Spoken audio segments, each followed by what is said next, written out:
இங்கே உங்கள் தலைப்பான 3 ஸ்ரீவள்ளி அம்மன் நற்பணி என்ற தலைக்குள் தெய்வீகத் தொன்மையுடன் கூடிய ஒரு அழகான டூகுச்சி பக்திக் கதையின் முதல் பகுதி பார்ட் 1 தமிழ் மொழியில் வழங்கப்படுகிறது. ஸ்ரீவள்ளி அம்மன் நற்பணி பகுதி 1. மலைக்கும் மகளுக்கும் இடையே.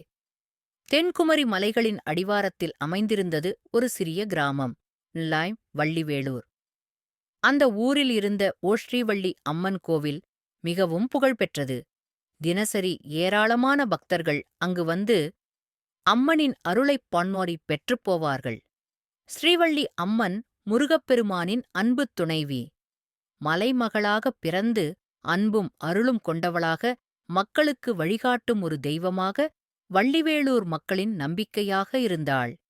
அந்த ஊரில் வாழ்ந்தாள் அருந்ததி என்ற சிறுமி.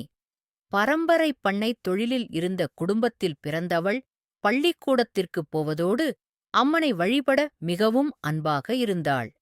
தினமும் பள்ளிக்கூடத்திற்குப் போவதற்கு முன் கோவிலுக்கு சென்று அம்மனுக்கு பூ வைத்து பிரார்த்தனை செய்வாள்.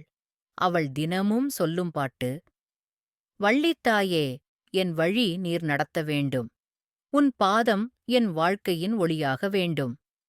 அருந்ததியின் மனம் பசுமை போலப் பழுத்தது. அவளுக்கு இருந்ததொன்றே ஆசை: ஊருக்கு உதவிக்கரமாக இருக்க வேண்டும். ஆனால் அவருடைய வீட்டின் நிலைமை மிகவும் பரிதாபமானது. தந்தை வேலை இழந்துவிட்டார். தாயார் உடல்நலக் குறைவால் படுத்திருக்கிறார். ஒருநாள் கோவிலில் தீபம் ஏற்றி அம்மனை நோக்கி அருந்ததி கண்களை மூடி பிரார்த்தனை செய்யும்போது அம்மனின் கண்களிலிருந்து ஒரு சிறிய ஒளிக்கதிர் அருந்ததியின் தலையில் விழுகிறது. அந்த நிமிடம் அவளுக்குள் ஒரு மாற்றம் ஏற்படுகிறது. ஒரு நம்பிக்கை, ஒரு ஆவல், ஒரு ஒளிக்கேள்வி. அந்த ஒளி அவளைக் கொண்டு செல்கிறது ஒரு புதிய பயணத்துக்குள். அது என்ன பயணம்? தொடரும். பகுதி 2 வண்டி எழுத விரும்புகிறீர்களா? இதில் அம்மன் அருந்ததிக்கு எப்படி அருள் செய்கிறாள், ஊருக்காக அவள் செய்யும் நற்பணிகள் என்னவென்று அடுத்த பகுதியில் தெரியவரும். சொல்லுங்க, நாம தொடரலாமா?